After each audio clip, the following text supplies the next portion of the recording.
عليكم ورحمة الله وبركاته. وعليكم السلام ورحمة الله وبركاته. الحمد لله رب العالمين، الصلاة والسلام على أشرف الأنبياء والمرسلين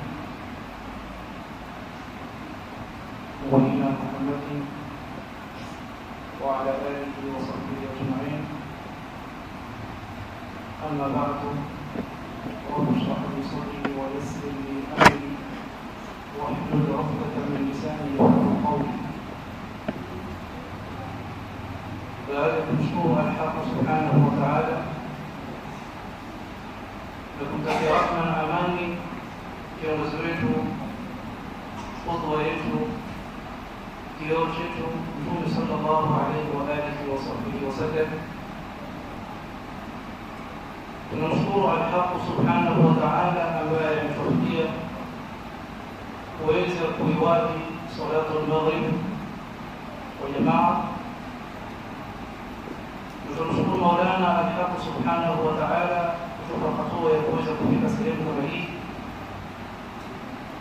Kuna wengi ambao wametamani kufika sehemu kama hii, lakini kwa sababu mbalimbali hawakuweza kufika. Na lengo na makusudio ya kukutana katika kikao kama hiki ni kuweza kukumbushana mawili matatu ambayo yanatuhusu sisi kama Waislamu, na hata pia wengine wasiokuwa Waislamu pia yanaweza kuwahusu, kwa sababu Uislamu kama Uislamu unamzungumzia hata sifa Muislamu kwa wema. Uislamu kama Uislamu unamkaribisha hata sifa Muislamu kwa maneno mazuri. Kwa hiyo kila tunapozungumza katika mihadhara, inaweza ikawa yale tunayozungumza yanatuhusu sisi kama Waislamu ama yanatuhusu kama jamii ya wanadamu, na hatuwezi kutengana, bali tutazidi kuishi pamoja maadamu asili yetu ni moja, ni Adam na Hawa, basi yale mengine ni furua. Kwa hiyo kuna mambo ambayo yanatuhusu sisi kama Waislamu tuyazungumze kama Waislamu, na kuna yale ambayo yanatuhusu kama wanadamu tuyazungumze kama wanadamu.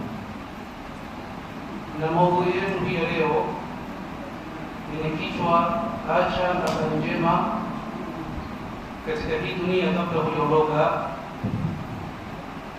Ina maana kubwa sana, ni kichwa ambacho kina maneno matatu. Kwa upande wa Kiarabu ina maneno matatu, kwa upande wa Kiswahili. Kwa upande wa Kiarabu nasema utruk atharan salihan, kwa Kiswahili inasema wacha athari njema. Kwa hiyo maneno ni matatu, lakini yana uzito mkubwa sana.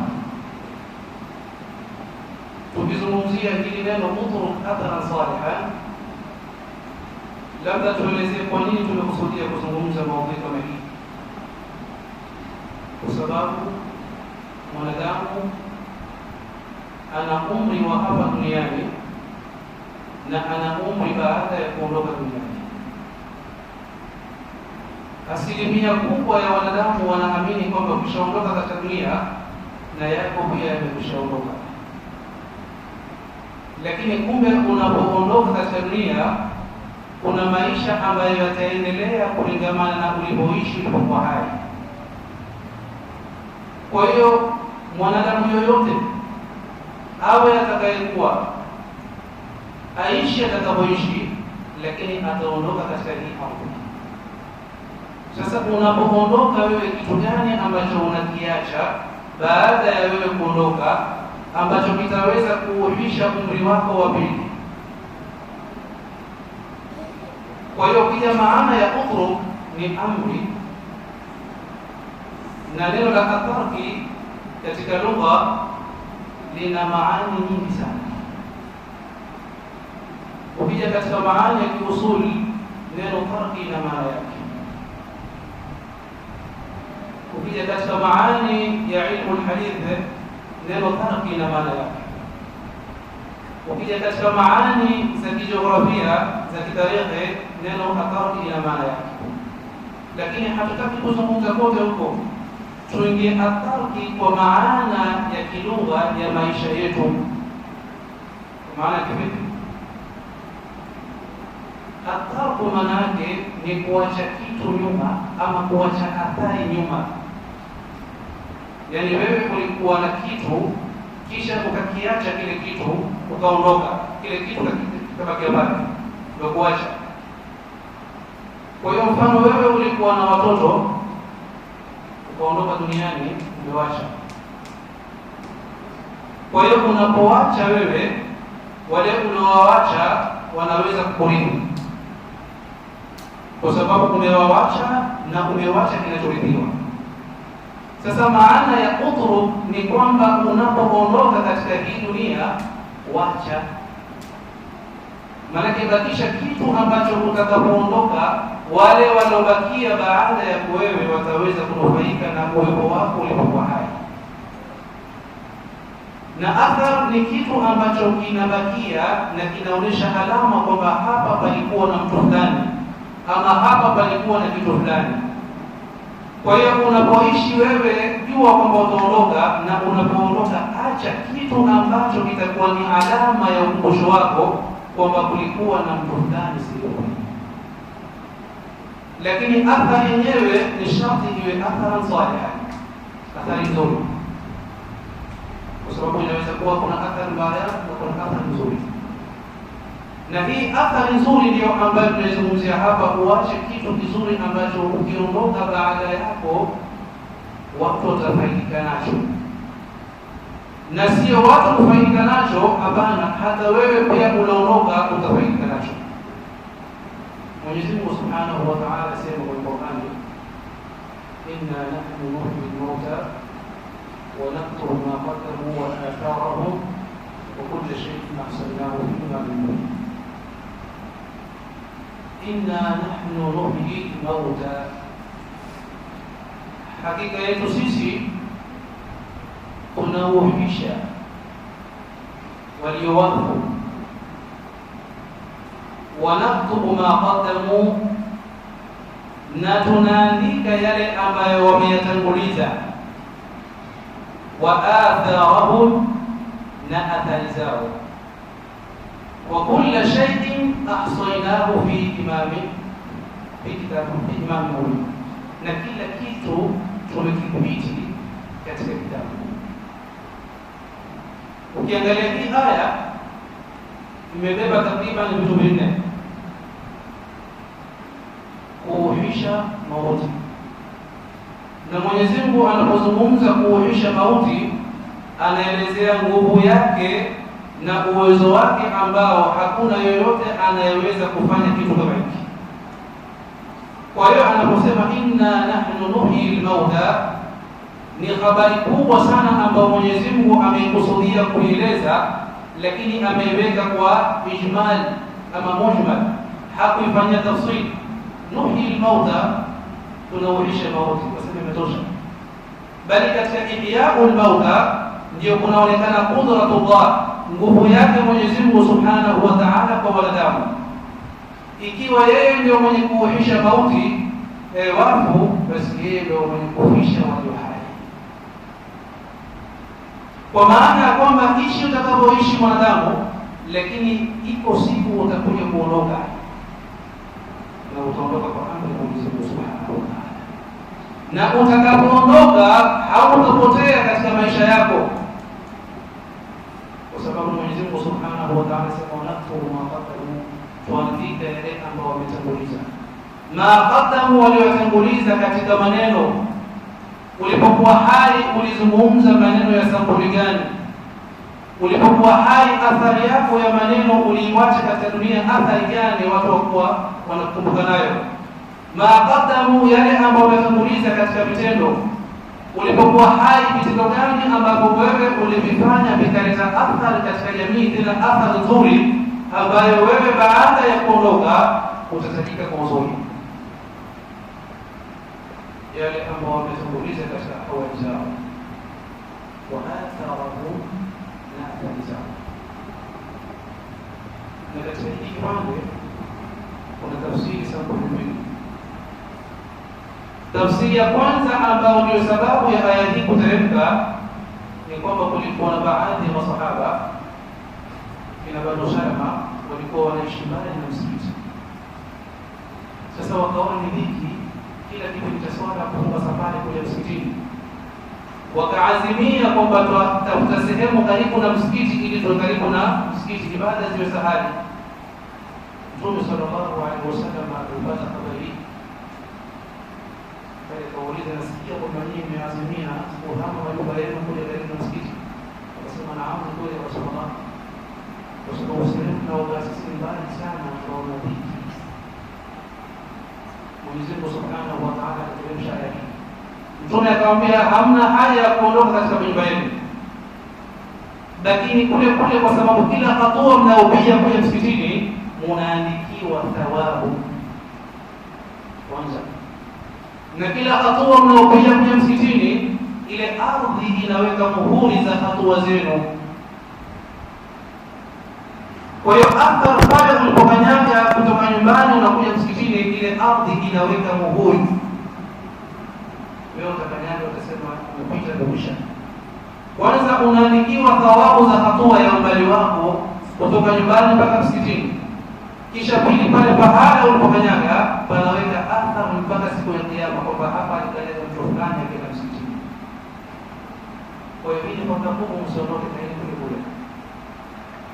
Kisha tafsiri ya pili ni athari ya kimaadili, kwamba sisi tunazungumza, sisi tunatenda, sisi tuna hali mbalimbali. Kile ambacho unazungumza kinaleta athari katika jamii, kile ambacho unakifanya kinaleta athari katika jamii, na ile hali ambayo wewe umejiweka inaleta athari katika jamii. Kwa hiyo zile athari unazoziacha kuna watu ambao watakuja kuzifuata athari kama zile. Kwa hiyo kila atakayefuata athari uliyoiacha kama ni njema, basi kila kitu Mwenyezi Mungu Subhanahu wa Ta'ala atakuandikia katika wale wanaofuata athari kama zile. Ndio Sayyiduna Ibrahim alayhi salam nasema, waj'al li lisana sidqin fil akhirin. Na hii ni dua Sayyidina Ibrahim akimwomba Mwenyezi Mungu Subhanahu wa Ta'ala, kumwambia na kuomba, ya Rabbi, na mimi unijalie sipatikane ndimi ambazo zitanitaja kwa wema mimi baada ya kuondoka katika ulimwengu. Kwa nini Sayyidina Ibrahim aombe dua kama hii? Kwa sababu alijua dhikruka ba'da rahilika umruka thani, kule kuzungumzwa kwako wewe kwa uzuri na kule kwa watu kupata athari zako kwa wema ndio maisha yako ya pili katika huu ulimwengu baada wewe kuondoka. Umeondoka kiwiliwili, lakini athari yako bado ipo inatembea katika jamii. Kwa hiyo Sayyiduna Ibrahim alayhi salatu wasalam alijua thamani ya kuishi maisha baada ya mauti, nayo ni kuishi maisha ya kutajwa kwa wema, maisha ambayo ukiondoka Mwenyezi Mungu Subhanahu wa Ta'ala anawaleta watu ambao wanakutaja kwa ndimi njema, wanakusifu kwa sifa njema, na kama ni matendo uliyoacha wanabakia na athari ya yale matendo wanaendeleza.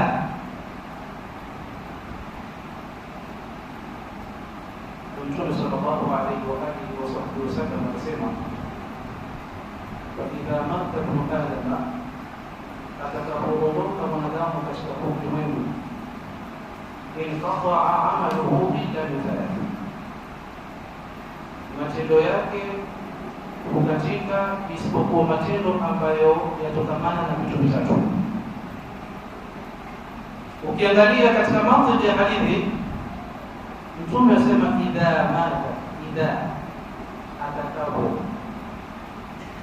roho zamani. Sasa atakazama atakapokufa huyo, kwa maana kabla ya kuondoka alikuwa yuko hai. alipokuwa hai huyu alikuwa anataharak,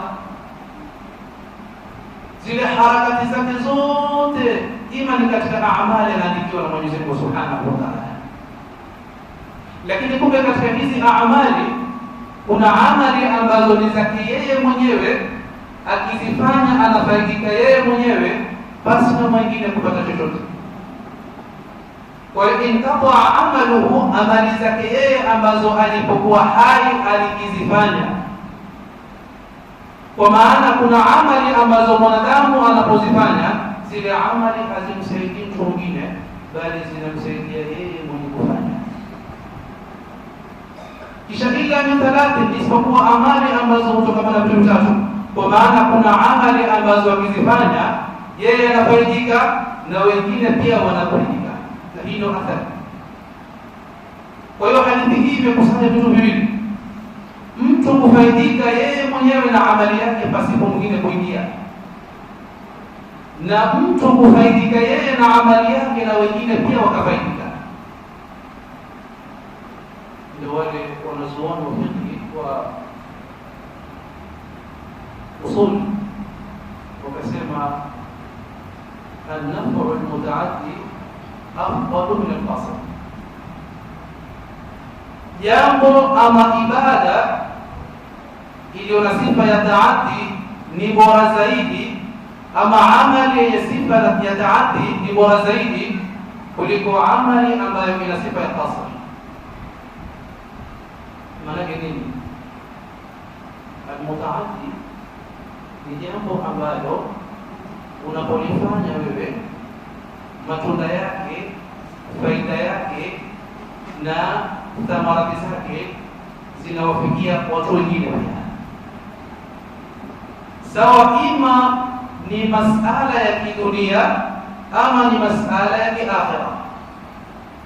Chochote ambacho ukifanya ikawa faida zake unazipata wewe na wengine pia wanafaidika na kitu kile, hii ni amalun mutaaddi. Na qasir ni jambo ambalo ukilifanya wewe linakoma kwako, halifiki kwa mtu mwingine. Sasa unapoondoka katika dunia ukawa katika kundi la kwanza kwamba idha mata ibnu adama inqata amaluhu, itakuwa hujaleta athari yote. Ndio akatwambia katika maisha ya wanadamu kwa kuacha athari wako sampulinde. Maisha ya wanadamu wanapoondoka duniani kwa kuacha athari wako sampulinde. Sampuli ya kwanza ni yule mwanadamu ambaye atakapoondoka katika huu ulimwengu tanqati'u hasanatuhu wa sayyi'atuhu ala sawa, yale mema ambayo alikuwa anayafanya yeye kama yeye na yale maovu ambayo alikuwa anayafanya yeye kama yeye, atakapoondoka kwa mujarrad kufunga macho na yale mema yote pia yanakufa pale, na kama ilikuwa maovu yanakufa pale. Kwa hiyo anaondoka duniani kimya kimya, hana athari aliyoiacha. Na nitakiwa mtu namna hiyo kwamba unapoondoka duniani tanqati'u hasanatuka kulluha, yale mema yako yote yanazima. Itakiwa hiyo. Mtu sampuli ya pili ambaye akiondoka duniani katika athari ni yule ambaye anapoondoka duniani anawacha athari njema na anawacha athari nzuri pamoja. Yale mchangano. Yule wa kwanza anapoondoka zile hasanati zake zote na sayiati zinakatika, hapati chochote katika khairi, hapati chochote katika shari. Na wa pili ni yule ambaye atakapoondoka katika hii dunia hasanati zake zinaendelea kuingia na sayiati zake zinaendelea kuingia. Mtu wa pili. Mtu wa tatu ni yule ambaye atakapoondoka katika hii dunia ni hasanati zake zinakatika, bali sayiati zake ndizo zinazoendelea katika maisha yake ya barzakh. yani yale mema aliyoyafanya akishaondoka yanakatika, lakini mabaya yanaendelea kumuingizia madhambi hata kama yuko kaburini. Na mtu wa nne ni mtu ambaye atakapoondoka katika dunia ni yale mema yanaendelea kuingia na yale mabaya yanakatika. Na hapa ndipo ambapo mwanadamu unatakiwa uwe. Usiwe katika grupu ya kwanza kwamba ukifariki, ukiondoka katika dunia, mema yako yote yanapotea na maovu yako yote yanapotea. Wala usiwe katika grupu ya pili, ukiondoka katika dunia, mema yako yanapatikana na maovu yako yanapatikana. Wala usiwe katika watatu, ukiondoka katika dunia, mema yako yanapotea, maovu yako yanazidi kuingia katika hazina yako. Bali kuwa katika hii grupu ya nne, unapoondoka katika dunia, ni kwamba mema yako yatazidi kuingia katika hazina zako na yale maovu yatakatika, yatakuwa yamesimama. Ni kwamba mwanadamu kama mwanadamu ameletwa katika hii dunia, kwanza asimame yeye kuweza kujisimamia ili aweze kuwasaidia wengine. Kwa sababu unaposema kwamba mimi naishi ili niache athari njema, swali liko hapa, je, wewe umeathirika na nini na umeathirika vipi ili uweze kukiacha kile ambacho umeathirika nacho? Kwa hiyo kama kuna kitu ambacho kimekuathiri katika maisha, jema. Kitu ambacho umeathirika nacho, jema. Huwezi kuathiri mtu, wala huwezi kuacha athari yoyote katika ulimwengu. Sasa utaathirika vipi mwanadamu ili na wewe uweze kuathiri mtu, uache athari njema baada ya kuondoka, uwe na watu ambao wataendeleza hazina yako ya malipo mema?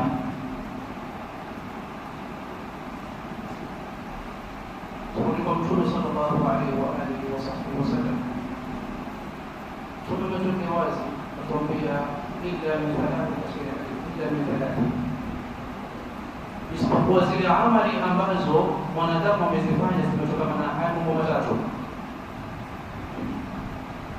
sadaqatin jariyatin, amal ambayo imetokana na sadaqa yenye kuendelea. Kwa hiyo hapa kuna maneno mawili, sadaqatin jariyatin. Ina maana mtu anaweza kutoa sadaqa na ile sadaka ikawa haina sifa ya jaria. Sadaka ambayo anatikiwa itamfaa huyu mwanadamu baada ya kuondoka, kwamba itakuwa na manufaa kwake na itakuwa na athari kwake yeye, atafaidika na yule atakayetumia sadaka ile, na wale walioko hai pia watafaidika na sadaka ile baada ya yule mwenye kutoa sadaka ameondoka duniani. Kwa hiyo hapa wewe hufaidiki wewe peke yako, utafaidika katika upande wa thawabu, na pia wale walioko hai watafaidika katika upande wa matumizi. Kwa hiyo sadaka jariya, sadaka yenye kuendelea. Sadaka kama sadaka tulifahamu vipi sisi kama Waislamu? Ama unapoambiwa neno sadaka walifahamu vipi wewe katika ufahamu wako? Mtume sallallahu alaihi wasallam atuelezea kwa maana sadaka kwa kirefu, akisema kila tasbihi, yani anaamka mwanadamu ama anapokea mwanadamu, ikiwa viungo vyake vyote, katika hadithi maarufu, vinatoa sadaka. Kila tasbihi atakayotoa ni sadaka. Yani kila kiungo kinapofanya kazi kwa ajili ya Mwenyezi Mungu Subhanahu wa Ta'ala ni sadaka. Sasa kuna kitu ambacho wewe unaweza kukifanya kama sadaka, lakini ikawa kitu kile ni fasik kama ni lazima. Unakifanya wewe kama wewe, kinamalizika kwako na kubarikiwa na kushukuru. Kama ni thawabu unapata mwenyewe, na ukiondoka thawabu zile zinakatika, haziendelei baada ya hapo. Na kitu kile unapata thawabu muda ule utakapokifanya. Ukimaliza kufanya thawabu zake zinapungua. Na kuna kitu sadaka ambacho wewe unaweza kutoa, ikawa sadaka kama ile inaendelea hata baada ya kuifanya ukamaliza muda ule. Kwa hiyo sadaka jaria, sadaka yenye kuendelea. Sasa jaria haiwezi kuwa jaria kwa sababu jaria imekuja kwa ismu wake. Ile jaria ni sifa ya hii sadaka. Sasa ni huyu mwanadamu aifanye ile sadaka iwe ni yenye kuendelea. Ataifanya vipi ile sadaka kuwa yenye kuendelea? Mtume sallallahu alaihi wasallam ametupatia njia. Asema mwanadamu kuna mambo ambayo akifanya atataja takriban mambo 7. Yale mambo akifanya basi thawabu zake zinaendelea mpaka siku ya Kiyama. Maadamu ile jambo ambalo amelifanya ni bora. Mmoja katika mambo aliyotaja Mtume sallallahu alaihi wasallam akasema ni kujenga msikiti. Unapojenga msikiti wewe umetoa sadaka, ni kwamba watu wanaswali na wewe watarajia thawabu, lakini kumbe thawabu zile hufaidiki wewe. Kila anayekuja kuswali msikitini anafaidika. Kwa nini? Kwa sababu katika sheria yetu mwanamume analazimika kwenda kuswali msikitini kama hana udhuru wa kubakisha nyumbani, kwa sababu tuambiwa kuswali msikitini kwa mwanamume ni bora zaidi, bali ni lazima. Lakini kumbe anaweza kuswali nyumbani ikiwa kutakuwa na udhuru wa kisheria, na haya ni masuala ambayo yapo kwenye vitabu vya fiqh.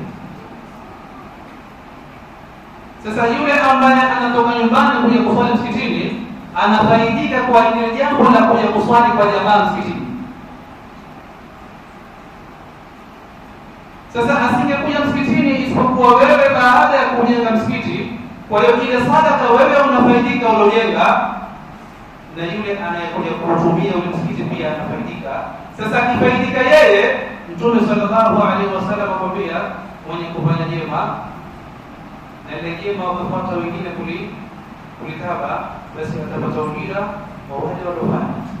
Kwa hiyo umejenga msikiti wewe, wakaja wakaswali watu 100, wale watu 100 utapata thawabu zao za kuja kuswali, kisha wewe uliojenga utapata thawabu za wale watu 100 kuja kuswali. Sasa ni kwamba ukiondoka duniani ile sadaka inabakia ni jaria.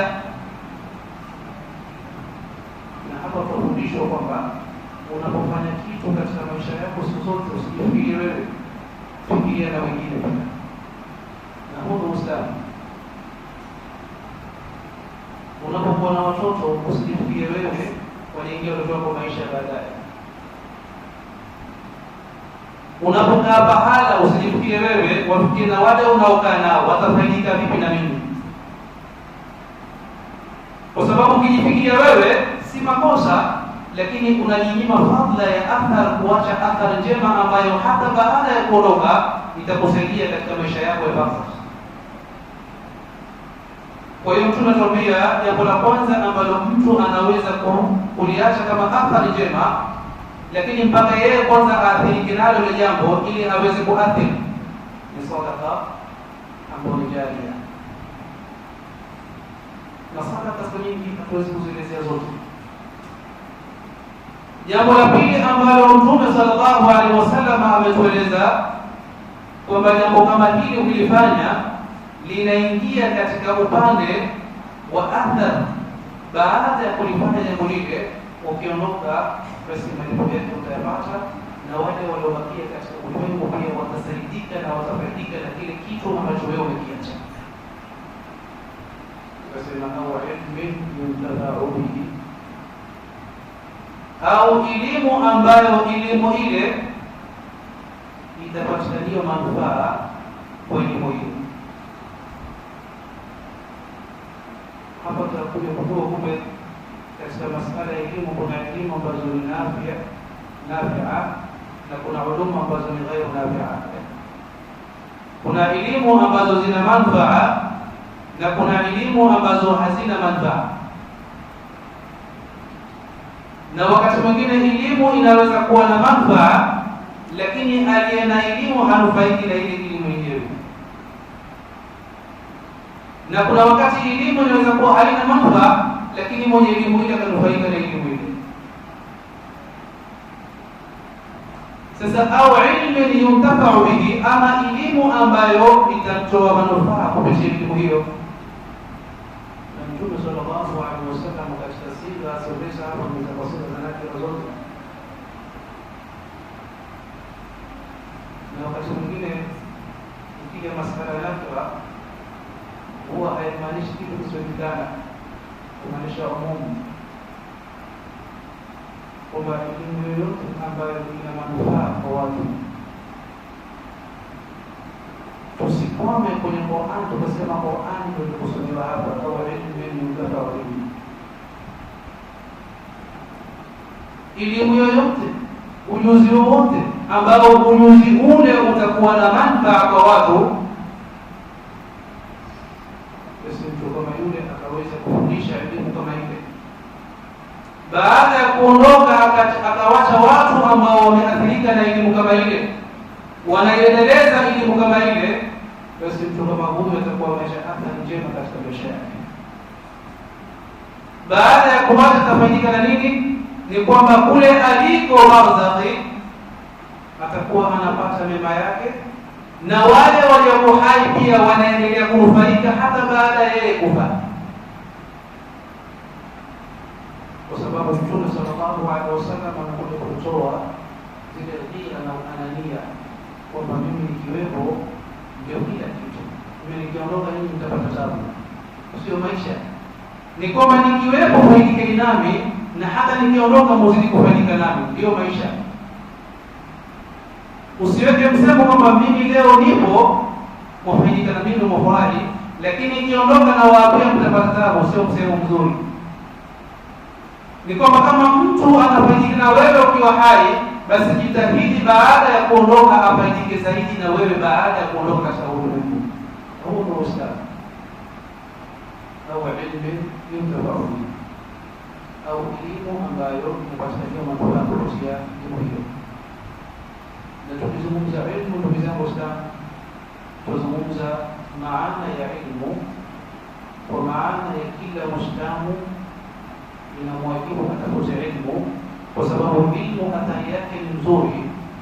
Elimu kama elimu isibakie kwa mashekhe kwamba shekhe fulani yupo, shekhe fulani yupo. Hapana, ni kila Muislamu ajaribu kutafuta elimu ambayo atamshinda mwenzake, ili na wewe awe katika sifa ya wale wenye elimu, kwa sababu elimu yenyewe haiwezi kutoa manufaa ikiwa hakuna mwenye kuitoa ile elimu ikanufaisha watu.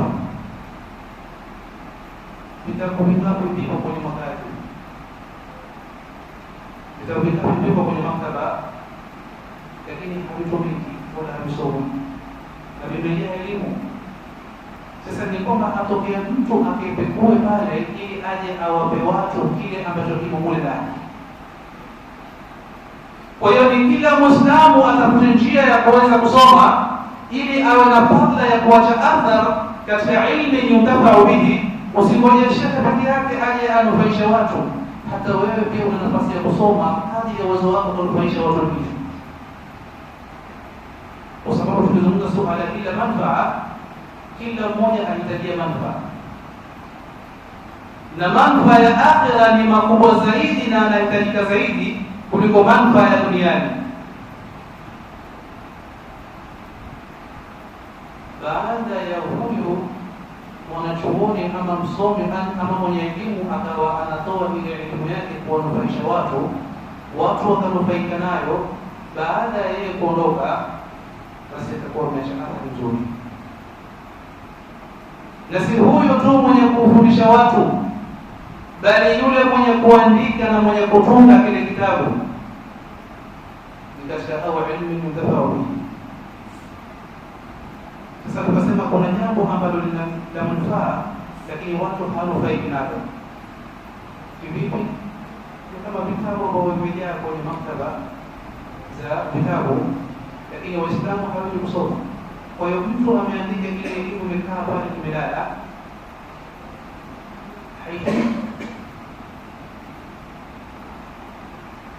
ni kwamba yule ambaye ameandika ili anufaike, ni kwamba sisi tunasoma vile vitabu. pamoja na kuwa kuna maelezo yasema kwamba ukiandika jambo la kheri, maadamu limethibitika bahari, thawabu zake utazipata hata kama kitu mingi. Lakini kwa muktadha wa maneno, umejenga msikiti lakini hakuna anayeswali, alojenga msikiti apata nini? Amejenga msikiti lakini msikiti huo hauswaliwi ndani, mpaka umemea manyasi, imekuwa ni sehemu ya wanyama kuupumzika, imepata thawabu gani? Inakuwa kama sasa mpaka kile kitu ambacho amekiandika ni watu wakipekue wasome ili wanufaike nacho, na yeye atapata kile ambacho ameandika. Ukija katika masuala hayo ya elimu, huwezi kuandika. Kuna masuala ya kuhariri kitu ukakichapisha na ukakisambaza. Kitu ambacho umekichapisha sio chako, ni cha mtu mwingine, lakini baada ya kuona faida zake ukasema hiki kitu siwezi kukaa nacho peke yangu, ukakichapisha kile kitu ukakieneza. Kila atakayekitumia kile ambacho umekihariri ukakichapisha ukakitoa, basi inakuwa katika sadaka ya Allah. Nene katika elimu yenye utafauti. Au huwezi kuhariri, huwezi kutoa kopi, utamuona kuna mwanafunzi ambaye ana hamu ya kusoma lakini hana uwezo wa kusoma, utaingia kwenye mfuko wako ukamsaidia akasoma, unaambia wewe ndio unatumikia elimu. Kwa hiyo atakaponufaika yule ambaye umemsaidia katika elimu yake kusoma, kila atakapotumia elimu yake, na wewe pia utakuwa umeacha athari nzuri katika dunia. Au waladin salihin, au mwana mwema ambaye yad'u lahu, atamuombea dua. Mtume sallallahu alaihi wasallam alipotafsiri, anapozungumza alikuwa anazungumza kwa mantiki ya ndani sana ya hali ya juu, kama alivyomsifu Mwenyezi Mungu Subhanahu wa Ta'ala, wa ma yantiqu 'anil hawa in huwa illa wahyun yuha. Yani ukikaa chini ukawa unasoma hadithi za Mtume sallallahu alaihi wasallam, kalima ibara harfan, wallahi utakuja kustaajabu elimu ya Mtume sallallahu alaihi wasallam.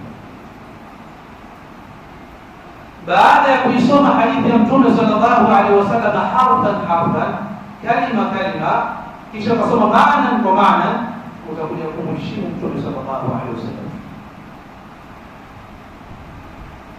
Mtume kusema au waladin salihin, au mtoto mwema. Katika lugha ya Kiarabu kuna walad, kuna ibn, kuna ghulam, kuna.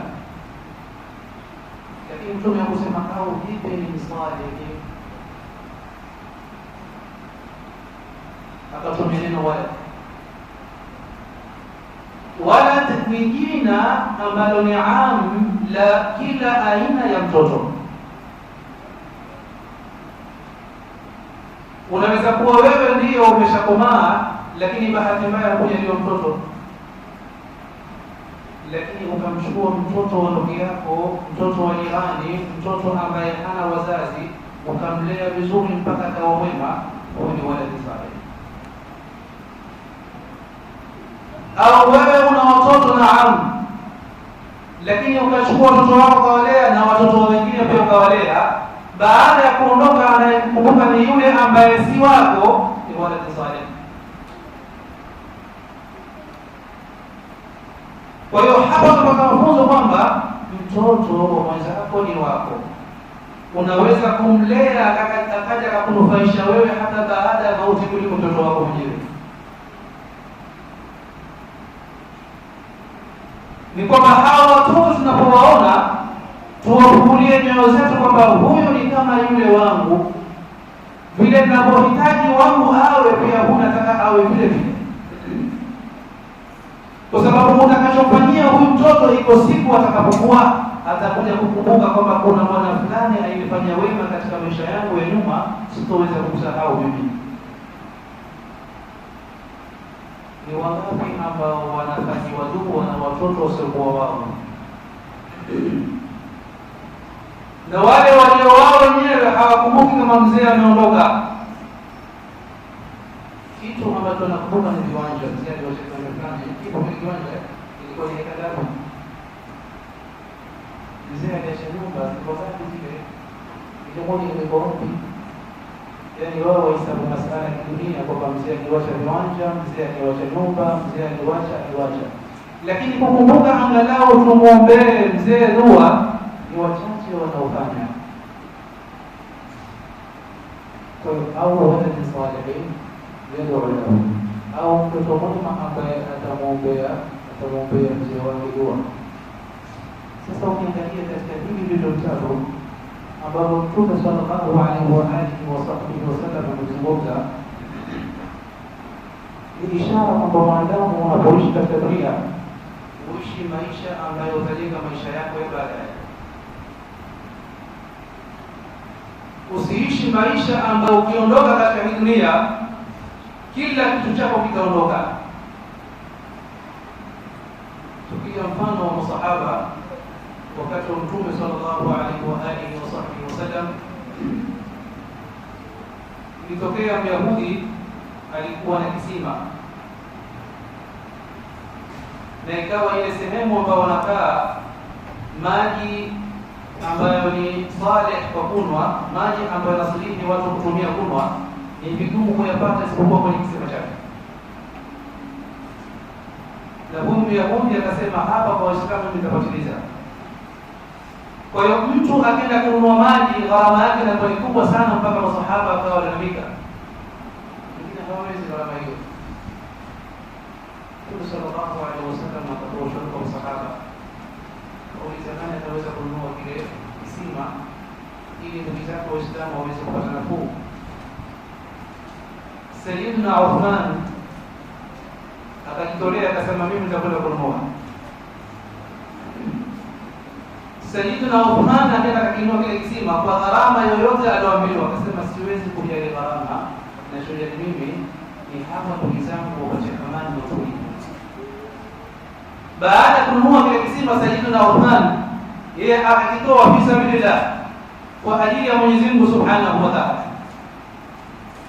Hakununua kwa ajili ya biashara, bali alinunua kwa ajili ya ndugu zake Waislamu ambao hawawezi kumudu gharama ya maji. Na walidhalika kutuambia kile kisima ambacho Sayyidina Uthman aliweza kukomboa,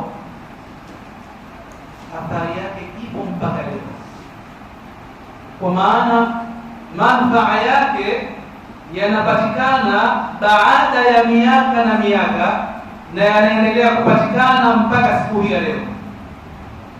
Ni kwa sababu kile kisima kikawa kinatoa gharama. Zile gharama ikawa zajengewa vitu mbalimbali ambavyo vinawanufaisha Waislamu na wasiokuwa Waislamu. Mpaka leo kuna vitu na kuna majumba ambayo yamejengwa kwa gharama ya asili ya kisima cha Sayyidina Uthman radhiallahu anhu. Kwa hiyo tukimwangalia Sayyidina Uthman ameondoka katika ulimwengu, lakini athari yake ipo, na sio kuacha athari peke yake, bali athari ile ambayo ameiacha Sayyidina Uthman yeye anafaidika nayo mpaka leo, mpaka siku ya Kiyama, na wale wanaoishi na wanaokuja watafaidika na athari kama ile.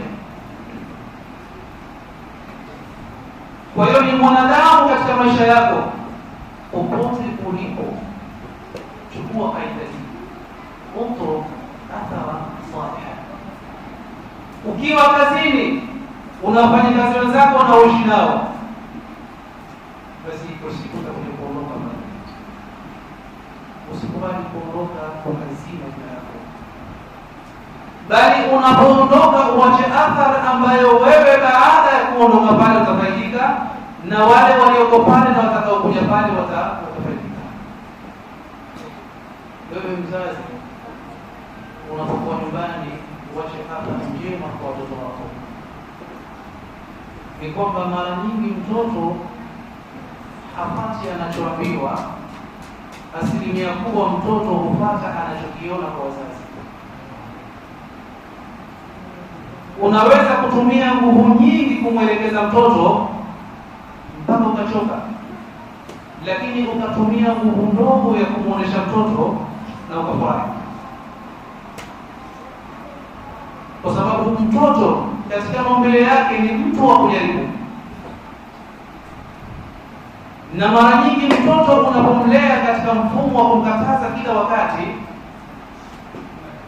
unamuingiza katika maisha mengine ambayo baadaye utakuja. Kila anachokifanya usifanye hivyo, kila anachokifanya kwa nini umefanya hivyo, kila anachokifanya nitakupiga wewe. Haya sio malezi. Lakini akakuona wewe mzazi unakifanya kile kitu wewe mwenyewe, kile huwa kinamuathiri yule mtoto bila wewe kujua. Kwa hiyo mzazi unapokuwa hai, wale watoto wako elewa kwamba iko siku utakuja kuwawacha na utawaachia dunia. Kitu gani ambacho utawaachia katika athari yako njema kitakachowafaidisha wale watoto, ambapo watanufaika nacho katika maisha yao ya dunia, na wewe thawabu zitakuwa zinakujia pale ulipo. Na wale watoto baada ya kukua nao wakaja wakaachia watoto wao athari ambazo waliziona kwako wewe, athari njema. Na wewe kiongozi ambaye una uongozi wa aina yoyote, utruk atharan salihan, wacha athari njema ambayo utakapoondoka katika uongozi wako, ima ni kuhuliwa uongozi ama ni kuondoka katika nguvu ya ardhi, wale uliowatawala watakuwa umewachia athari nzuri. Na athari nzuri, ndugu zangu Waislamu, ndiyo maksad na ndiyo malengo na ndiyo njia kuu ya kuweza kuleta maisha mazuri katika mitaa. Ndiyo sababu ambayo inapelekea watu kuishi na upendo katika mitaa, kwa sababu kile ambacho unakiacha katika maisha ndicho ambacho kitawaathiri wale wanaokuja baadaye. Ikiwa ni vyema, basi maisha yao yatakuwa mema, na ikiwa ambacho umekiacha si chema, basi maisha ya wale uliowawacha yatakuwa ni mabaya zaidi.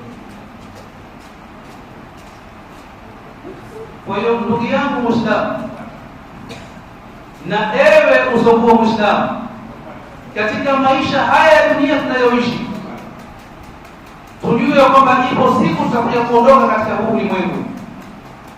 Lakini kuondoka haimaanishi maisha yetu yameisha, bali baada ya kuondoka kuna maisha ya pili ambayo yatakuja, na maisha haya ni wewe ndio utakayojenga.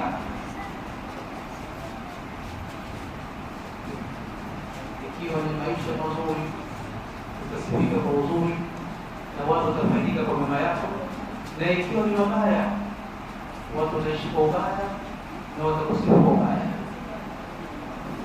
Kwa hiyo jitahidi sana katika maisha yako uwe katika wale watu sampuli ya 4 tuliowazungumza, kwamba kuna mtu ambaye akiondoka katika dunia ama akiondoka pahala, yale mema yake yanabaki katika athari ya kuathiri watu na wanafaidika nayo.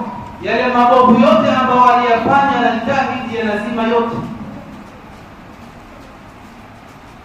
Usiwe katika wale ambao akishaondoka katika dunia mema yake yanakufa na maovu yake yanakufa, ama katika wale ambao wakiondoka katika dunia mema yao yanakufa, maovu yao yanazidi kutangaa, ama katika wale ambao wakiondoka katika dunia mema yapo na maovu yapo.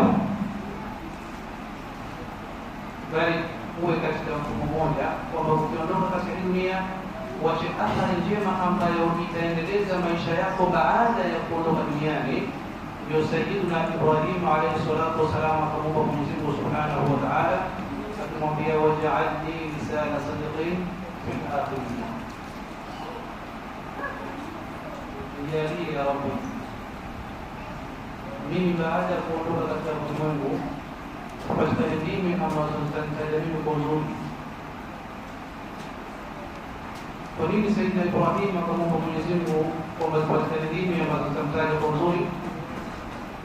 Kwa sababu maisha yako mwanadamu watu wanashuhudia kwa macho, lakini macho hayatatangaza wema wako. Ulimi ndio ambao utazungumza, na ulimi hauwezi kuzungumza ila ambacho Mwenyezi Mungu ameuamrisha kuzungumza, kwa sababu Mwenyezi Mungu aliona wanaostahili wewe kusifiwa.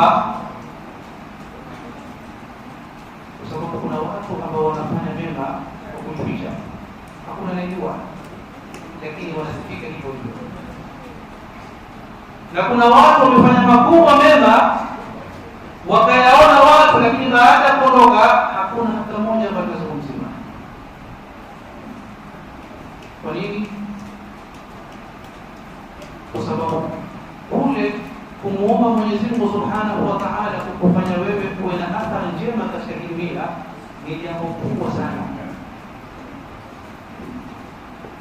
Katika mazungumzo yako unapozungumza popote, usikubali kuondoka bahala katika mazungumzo yako ukaacha kama mbaya. Yaani umezungumza baada ya kuondoka watu wamekuwa hawatani, baada ya kuzungumza wewe watu wamekuwa hawaelewani sana. Ni baada ya wewe kuzungumza kuondoka yale mahaba ya watu. Ni baada ya wewe kuzungumza kuondoka jamii zipatane katika yale mazingira ambayo wanaishi. Baada ya wewe kuzungumza ni watu wawe wafunguke masikio ili waondokewe na ule ujahili ambao walikuwa nao. Kwa hiyo unaweza kuzungumza mara moja, lakini athari yake ikaishi miaka 1000. Na popote ambapo unaishi, basi usikubali kuondoka katika sehemu ile ila umeacha athari ambayo utawaathiri wale utakaoacha. Ima ni kuondoka kwa kufa ama kuondoka kwenda sehemu nyingine, zote ni athari. Hata ukaondoka pahala bila ya kufa ukaacha athari njema, watakazozifuata athari zile thawabu zake utazipata. Kwa sababu Mtume sallallahu alaihi wasallam asema katika hadithi yake, khairun nasi anfa'uhum linnas, bora wa watu ni yule ambaye ananufaisha watu zaidi ama mwenye manufaa zaidi kwa watu. Na nikija neno khair, wenye kueleza sema maana ya khair ni kama mapenzi. Mapenzi huwezi kutafsiri na mapenzi. Wametoka wenye lugha na wenye kusifu na wenye tafsiri, lakini hawajapata maana ya halisi neno mapenzi.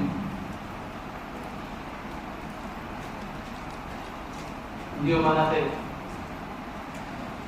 Kwa hiyo pia neno khair kuna vitu vingi vizuri ndani yake vimejificha ambavyo wewe huwezi kuvijua mpaka uvipegue. Kwa hiyo Mtume anasema khairun nasi, bora wa watu.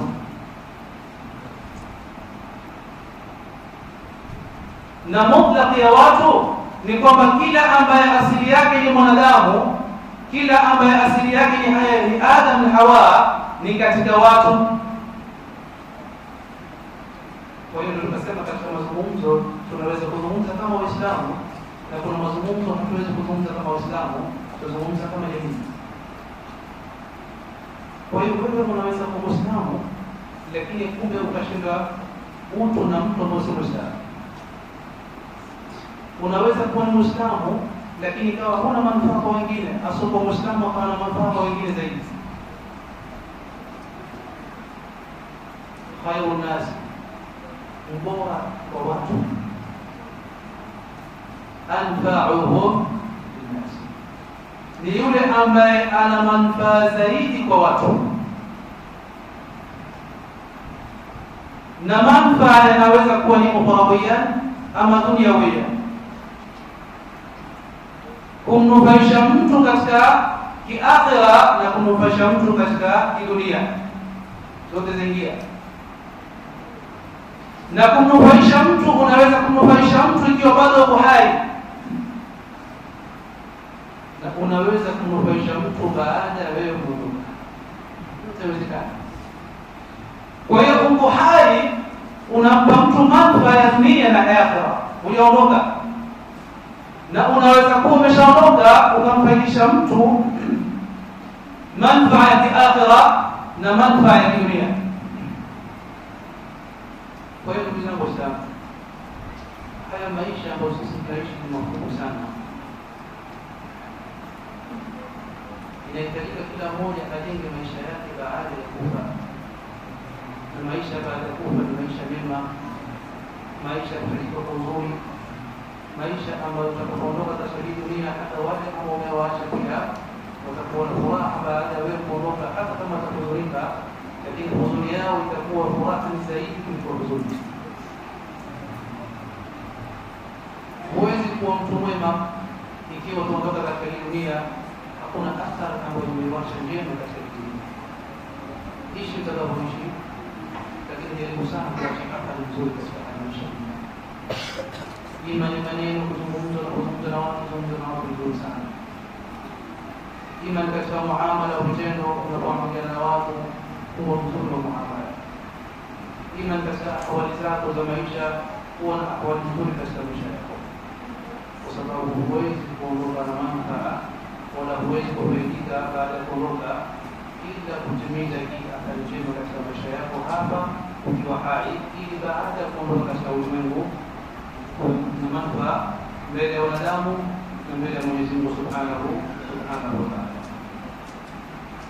Ndugu zangu Waislamu, nimezungumza mengi sana, na inawezekana kabla ikawa hayo mengi machache ndio yana faida mengi kupita juu, kwa sababu mimi si mzungumzaji wala sina fasaha kuzungumza wala sina ufahamu kuelezea mengi zaidi, bali tumezungumza kutimiza ule wajibu kwamba tuzungumze na tujaribu kufikisha kile ambacho tutajaliwa kufikisha.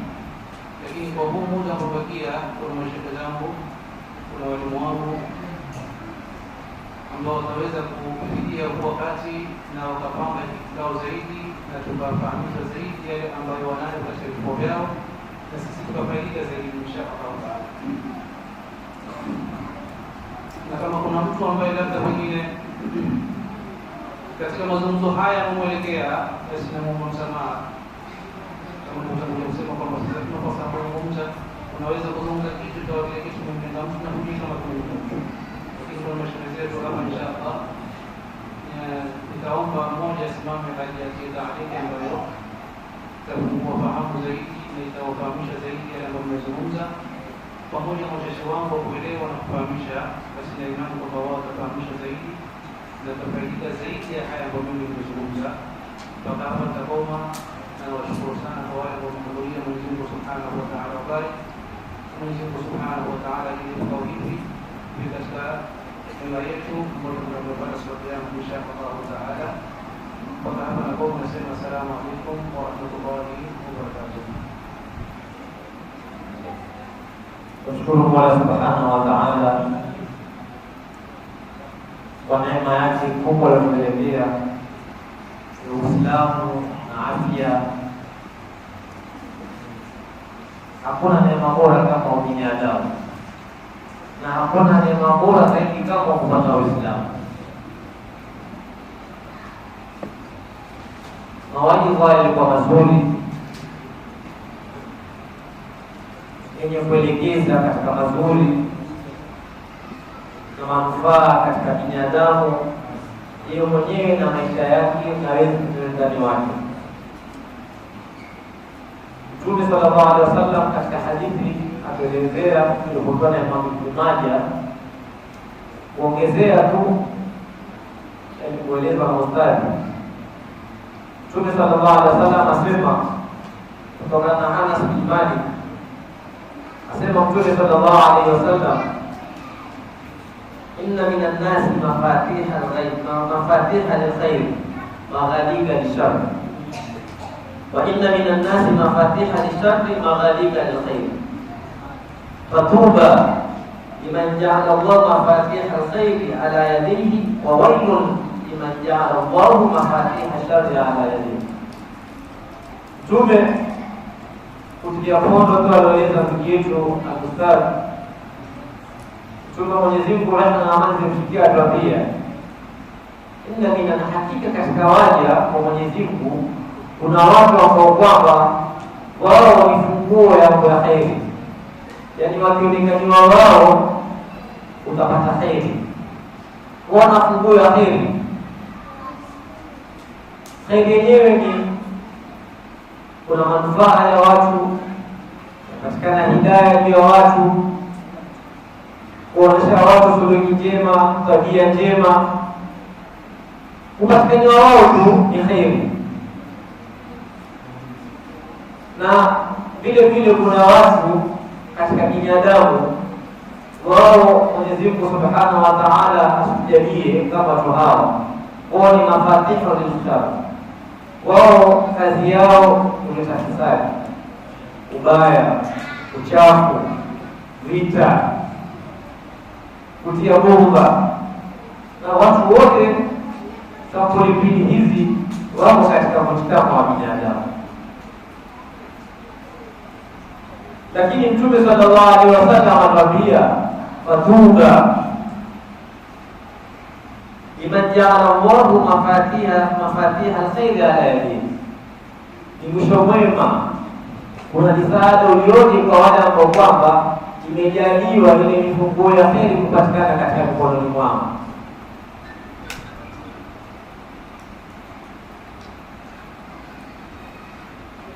Na vile vile kinyume chake ni ubaya ulioje,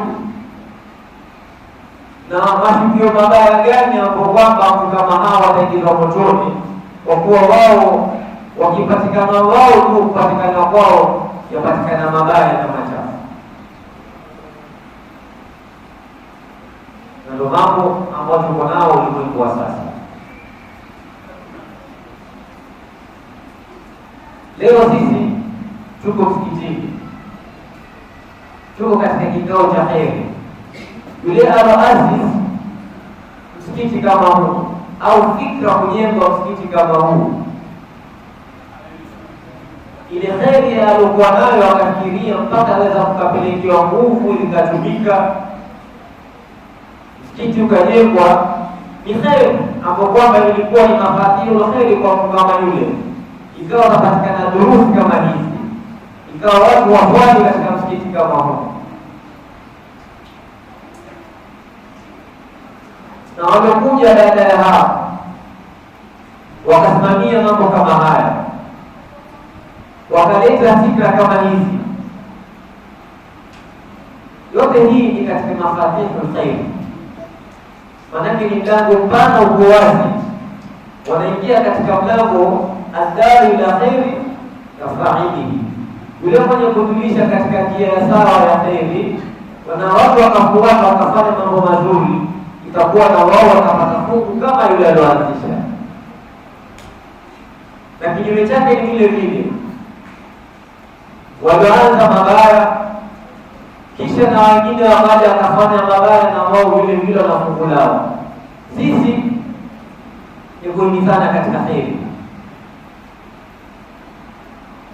kuelekana, kuelezana na kuelekezana katika njia ya sawa, kuongozana, kupeana nasaha. Yote haya ni katika mafatihul khair.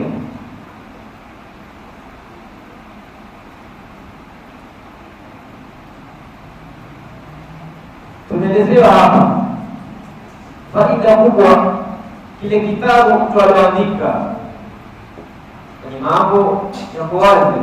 Sisi leo tunanufaika kwa kazi ya watu waliotangulia miaka 1000. Sisi tunanufaika kwa kazi ya watu waliofanya, wamelala katika makaburi yao miaka 1000 na 1100, 1200. Kuna watu 1100, 1200, 1200. Ile heri waliofanya wao mpaka leo sisi tunashughulikia ile heri yao walioifanya. na kuna watu mpaka leo watumia shari na mabaya yaliyowekwa na watu. Kwa hivyo binadamu kama Mwenyezi Mungu alituambia, inna hadainahu sabila imma shakira wa imma kafura, ndio ni mbili ya kheri au ya shari. Na sisi ni lazima ile kheri tuelekezane, na tukaelezewa hapa faida nyingi.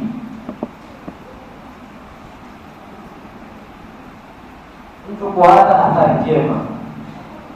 Athari njema kama hizi zapatikana mpaka majumbani.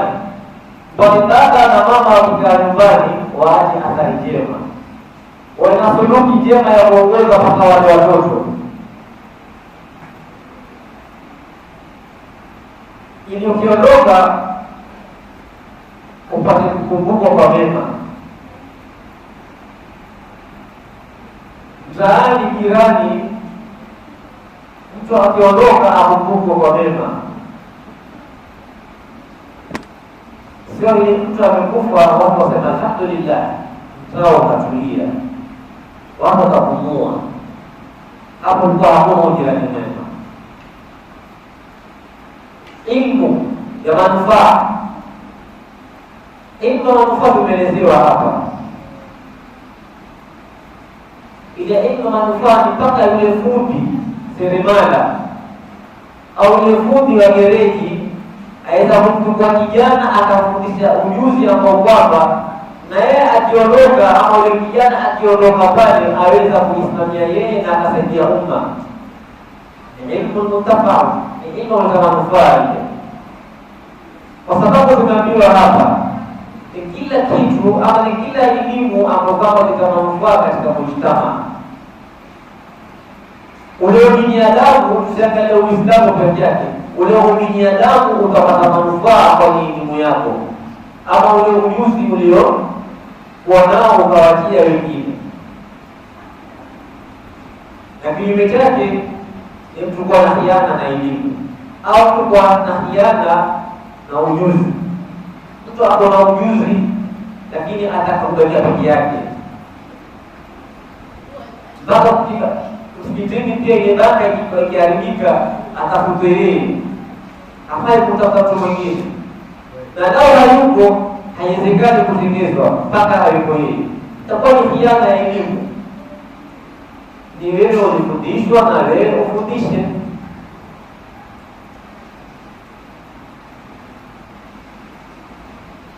Ile elimu mpaka mama nyumbani kumwelekeza ule binti yake nyumbani au binti wa jirani, akae kwa uzuri, akae kwa heshima, akae na adabu, ni manufaa yale. Kwa sababu lao atakaa vibaya, atakwenda mwendo mbaya, atakwenda na suluki mbaya, akawa na uroho mbaya, akaharibikiwa maishani mwake.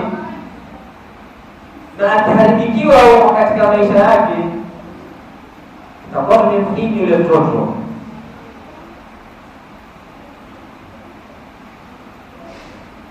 Kwa hivyo kule kuelekezana katika heri ni kila nyanja, kimanufaa ya maisha, kimanufaa ya tabia. Ile suluki na tabia ziweko, waelekezi watoto, bali hata watu wazima waelekezane kwa mema, kuelekezana katika mema. Ili nini? Manufaa ya kupata heri kesho akhera tupate sote kwa pamoja.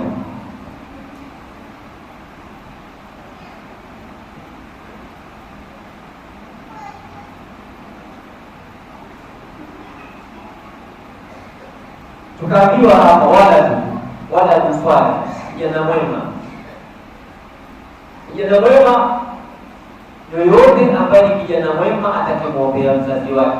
Bali kijana pia kabla ya kumwombea mzazi wake, ndio hapa tukaambiwa tuwaelekeze, tuwaeke katika manhaji ya sawa, tuwaonyeshe njia za heri, ili aweze kuja kukumbuka kuwa nilikuwa na mzazi.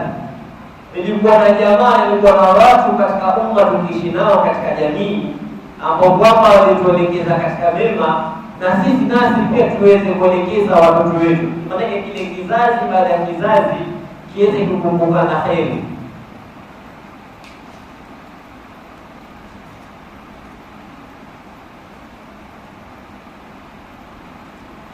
Hapa napenda kuwakumbusha ndugu zetu Waislamu, insha Allah taala, kwa kesho itakuwa ndo tuatia nanga katika mihadhara yetu hii.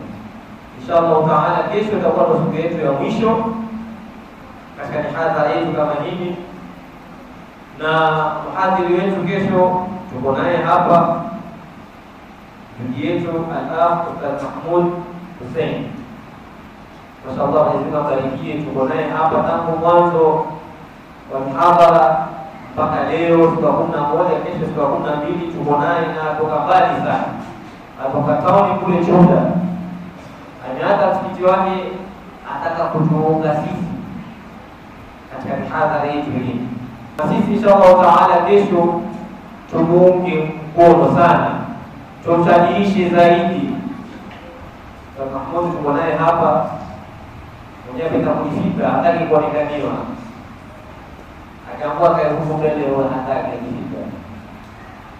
Haya ndio katika kuelekezana katika heri, na ile heri takatuikimbilie kama tulivyoelezewa juzi, wasari'u ila maghfiratin min rabbikum wa jannatin 'arduha as-samawati wal ardh. Ile pepo ya Mungu, pepo yake ambayo ni kubwa sana, pepo kwa kwamba uzuri wake hauelezeki ule uzuri wake. Hata mmoja akauliza, safi tusifie sifa ya pepo iko vipi? Mmoja akaambia ni pepo na kujua pepo, ile pepo kwa mtume mwenyewe yuko ndani ya pepo. Akaambia basi tosha, kwa mtume yuko ndani ya pepo, basi ina haja ya kuelezea ule uzuri wa pepo. Watu ni kwenda mbio kutafuta pepo. Tumeelezewa hapa faida ya kutafuta pepo. Sayyidina Uthman radhiallahu ta'ala ametoa haki yake,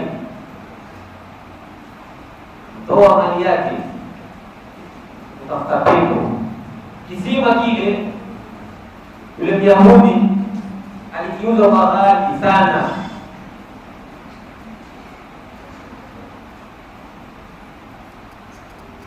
lakini Sayyidina Uthman hakujali mali, alitoa pesa zake ukinunua kile kisima kile kwa kuwanufaisha Waislamu. Na wangapi wamenunua ardhi kwa ghali, mahali ambapo kwamba pajengwa ama mahali ambapo kwamba kulikuwa na anasa ajabu uchafu, lakini wakanunua kuondoa muka ikaekwa heri, wajenga misikiti, wajenga madarasa. Na sisi tufanye bidii, tukiondoka na sisi tukumbuke katika heri, kwa sababu mwanadamu kitakachomsaidia baada ya kuondoka kwake ni mambo ambayo kwamba ataleta faida katika mujtama. Ni elimu tuliambiwa hapa ambayo kunufaisha, au vijana mwenye kumwombea dua, au akaacha athari sadaka yenye kuendelea.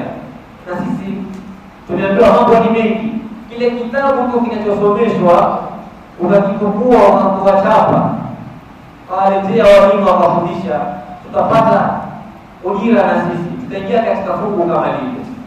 Tufanyeni bidii katika mambo ya heri, kama vile wale wasiokuwa sisi wafanya bidii katika mambo ya shari na kuvuka Uislamu. Maana kuna watu wao kazi yao hawalali, bila tunaolala sisi wao hawalali kabisa, ndio wanakwenda mbio namna gani watu wamaliza Uislamu. Basi na sisi Waislamu tuelekeni, tuwe na fikra, tuwe na mawazo ambapo kwamba tutaubakisha vipi Uislamu wetu, tutapeleka mbele vipi Uislamu wetu, tutabakisha athari njema vipi, tutaelekeza vipi kizazi kitakachokuja.